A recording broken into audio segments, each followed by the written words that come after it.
I believe that the White House is still committed to trying to work on a comprehensive anti-gun violence proposal that would include strengthening background checks. I am skeptical that these efforts are going to bear fruit.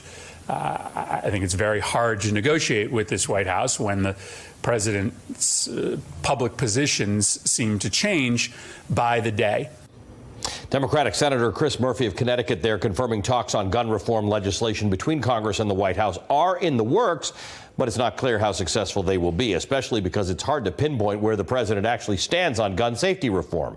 Yesterday, he tweeted some optimism that he can work with both sides of the aisle to get gun legislation passed, but on Tuesday, he insisted the current background checks in place are strong. Now, if you actually take a look at the current system, virtually anyone who wants a gun can get one. According to federal law, federally licensed firearms dealers, they're called FFLs, including retailers like Walmart or smaller shops, must perform a background check on a prospective buyer through the National Instant Criminal Background Check System. It's called NICS. However, background checks are not required for anyone buying a gun through an unlicensed dealer.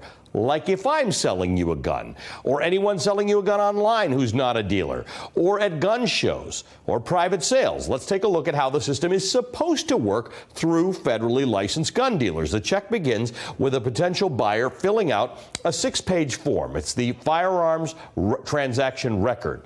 Federal agents then have 3 business days to determine whether or not to approve or deny the sale. If nothing comes up during that time, or the check takes longer than 3 days, the sale can automatically go through. Sometimes the check is actually very fast. It can happen within an hour, but sometimes it takes longer than 3 days and you get to buy the gun.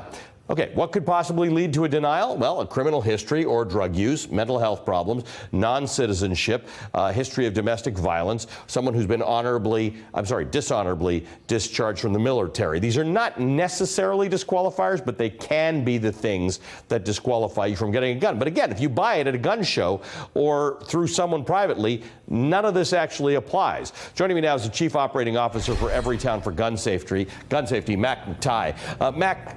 Matt, thank you for joining us. The issue here is that an infrastructure does exist. It may not be perfect, but the infrastructure that is used, the 6-page form, the transaction record that is filled out if you buy a gun through a federally licensed gun dealer, that is certainly a good thing, and it's certainly a start. But if you're a baddie who isn't going to get past all that stuff, there's a very, very, very easy way for you to buy a gun. You can literally leave where you are now, go somewhere and buy a gun with nobody checking anything about who you are. That's correct. And we know that there's roughly about a quarter of gun sales that take place are through these unlicensed sales, people exploiting the loopholes that exist by going to gun shows or by meeting people online and facilitating a transaction with a private seller that they meet online. The president is right that there is a background check system in place, but he's wrong if he thinks that it's strong enough to keep our families and our communities safe without closing these really dangerous loopholes. Now, let's say the loopholes were closed and that everybody had to go through this NICS system, the 3-day approval system where it is federal agents who check it. Would that change the situation dramatically?